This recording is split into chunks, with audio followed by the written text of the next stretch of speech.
Assalamualaikum warahmatullahi wabarakatuh. Alhamdulillahirabbil alamin. Allahumma shalli ala sayidina Muhammadin. Teman dan sahabat semuanya yang dimuliakan oleh Allah Subhanahu wa taala. Kita melanjutkan kajian kita di dalam kitab Fathul Mu'in, sudah sampai ke pembahasan khusuf, salat gerhana. Qala musannif wa syari rahimallahu taala nafa'ana Allah bihi wa bi ulumihi fi darini amin. Wa salatul khusufaini. Jadi termasuk yang disunahkan sholat dua gerhana.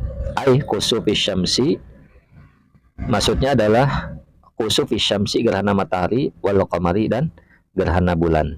Maupun gerhana matahari dan gerhana bulan itu disunahkan sholat khusuf ya, sholat khusuf. Wa aqalluha, dan adapun paling sedikitnya sholat gerhana, rakaatani ialah 2 rakaat. Kasunnati zuhri, seperti sholat sunat zuhur, seperti sholat sunat duha, seperti sholat sunat yang lainnya, seperti itu ya.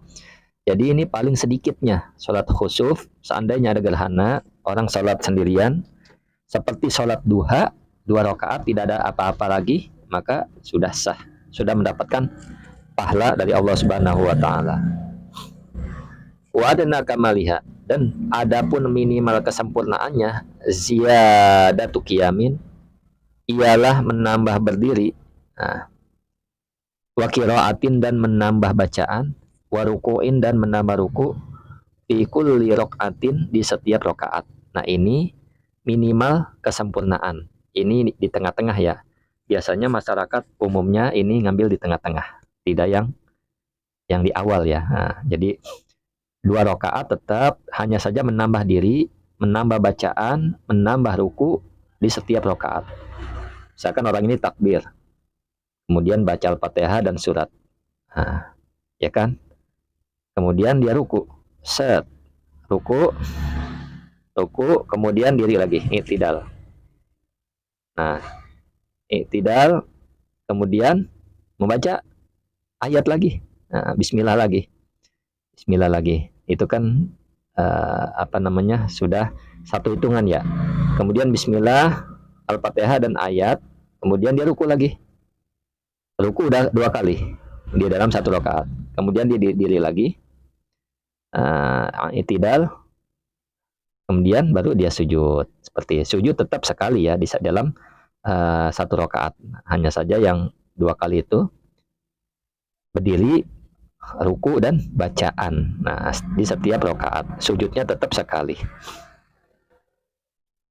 Wal akmalu, dan adapun paling sempurnanya, ayaqra'a, ialah membaca siapa orang ba'dal fatihati, setelah fatihah, fil qiyami, di dalam berdiri, al awwali, yang pertama apa berdiri, al baqarata, kepada surat al-baqarah, au qadraha, atau kadarnya surat al-baqarah. Nah, ini dia, ini paling sempurna yang Nabi laksanakan, ya ini paling sempurna. Hanya saja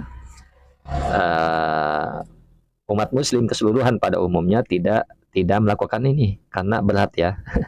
Berat, mungkin lama sekali, berat. Nah, jadi umat muslim pada umumnya ini melakukan yang kedua tadi. Nah, seperti itu. Jadi yang paling sempurnanya, ketika seseorang mau melakukan yang paling sempurna setelah Al-Fatihah, dia membaca seukuran surat, ya sepanjang surat Al-Baqarah, itu di pembacaan Al-Fatihah yang pertama. Wasani, dan dia kan ruku, kemudian dia bangun lagi.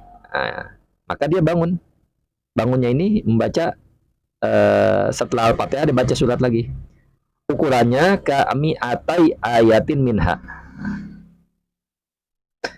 Seperti kami atai ayatin minha, seperti 200 ayat minha dari Al-Baqarah. Jadi berkurang ya dikit. Berkurang dikit, cuma tetap aja lama. Wasalisi, dan yang ketiga kami atin wa khamsina, seperti 150 ayat. Ini di bacaan yang ketiga ya. Bacaan setelah Al-Fatihah yang ketiga.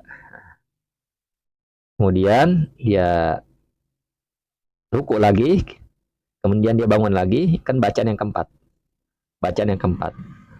Ini di rakaat yang kedua ya. Ukurannya adalah kami atin seperti 100 surat Al-Baqarah. Panjang sekali ya kalau dilaksanakan memang ya. Kalau diamalkan ini panjang sekali, lama sekali maksudnya. Nah, jadi kita mengambil yang tengah-tengah saja daripada tidak melaksanakan. Kalaupun melaksanakan, yang apa namanya, yang mau dilaksanakan artinya dia mengambil yang kedua ini, yang sedang-sedang saja. Nah, ini. Kemudian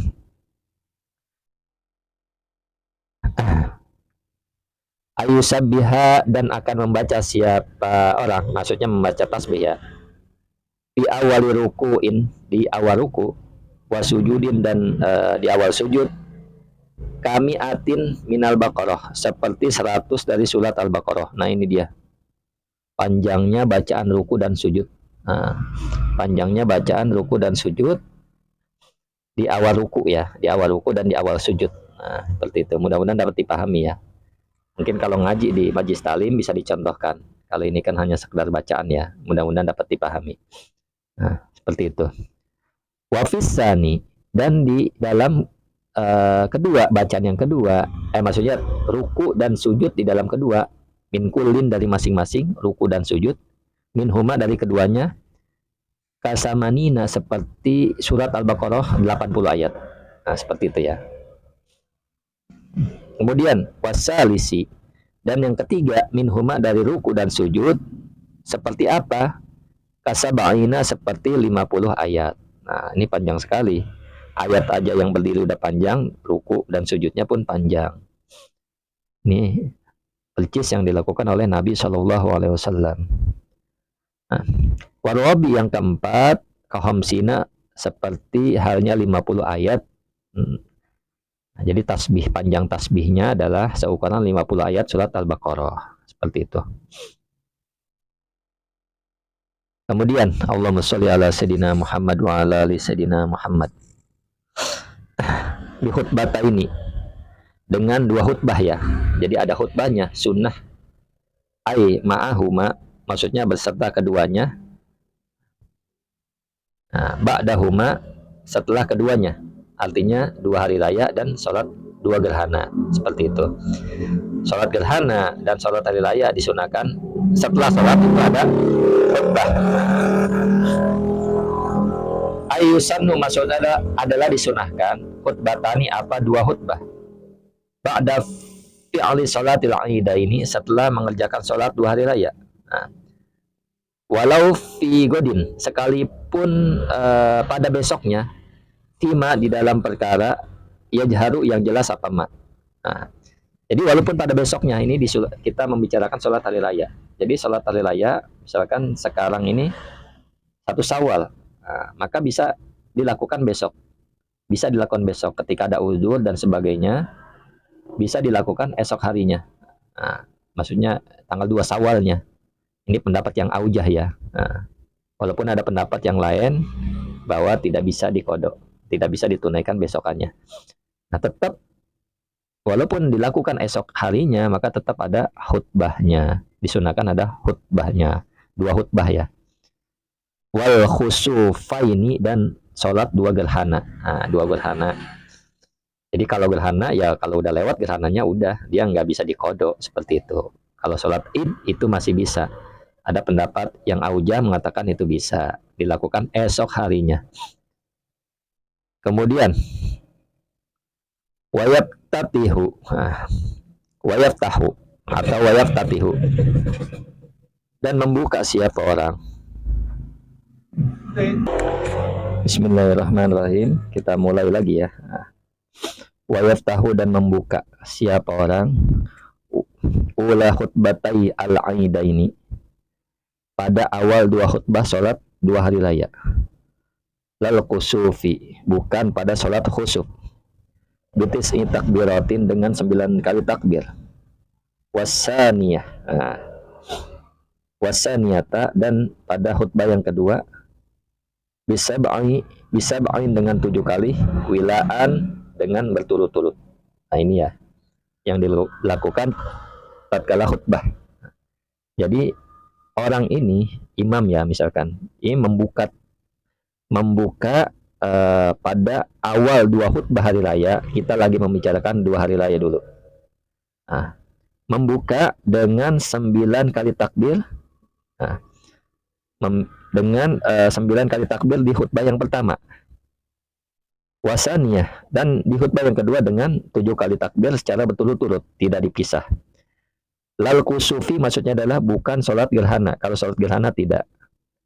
Nah, jadi misalkan kalau habis memuji Allahu Akbar, Allahu Akbar, Allahu Akbar, Allahu Akbar, Allahu Akbar, Allahu Akbar, Allahu Akbar, Allahu Akbar, Allahu Akbar. Itu lanjut dengan memuji Allah, Alhamdulillah dan sebagainya. Itu di rakaat yang pertama. Di rakaat yang kedua 7 kali. Nah, Allahu Akbar, Allahu Akbar, Allahu Akbar, Allahu Akbar, Allahu Akbar, Allahu Akbar, Allahu Akbar dengan berturut-turut. Nah, seperti itu ya. Ini dilakukan tatkala khutbah. Kemudian Allahumma sholli ala sayyidina Muhammad wa ala ali sayyidina Muhammad. Wayang bagi dan seharusnya, seyogyanya, ayat sila apa akan memisah ia bainal khutbata ini di antara 2 khutbah ditakbiri dengan takbir. Nah, dan seyogyanya, semestinya khotib memisah antara kedua khutbah dengan takbir. Jadi ada takbir lagi ya. Jadi ini banyak takbir di dalam salat 2 hari raya. 2 hari raya banyak takbir.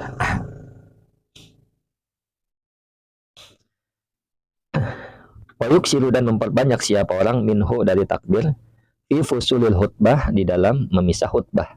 Muqaddimah, kemudian khutbah sedikit lagi, maksudnya muqaddimah takbir. Terus kemudian kata-kata takbir lagi. Terus kemudian kata-kata takbir lagi. Nah, ini dia memperbanyak siapa khotib ini dengan takbir di antara pemisah khutbah. Misalkan ya alhamdulillah, takbir kan awalnya ya Allahu Akbar sampai 9 kali, alhamdulillah, salawat, wasiat dan sebagainya. Kemudian berkata-kata baru takbir lagi, seperti itu ya. Jadi di sholat Id ini banyak takbir. Disunahkan banyak memperbanyak takbir. Qala berkata As-Subki, siapa Imam Subki, wala tusannu dan tidak disunahkan hadhihi takbiratu apa takbir-takbir ini lil hadirina kepada orang hadir, kepada para jamaah. Nah, jadi yang disunahkan takbir itu ya khotib, bukannya jamaah yang hadir, seperti itu ya.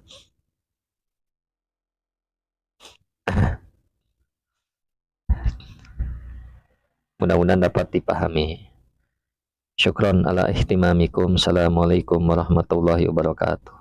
Ini ada di halaman 33 masih ya. Nah, yang mengikuti silakan dicatat halaman 33.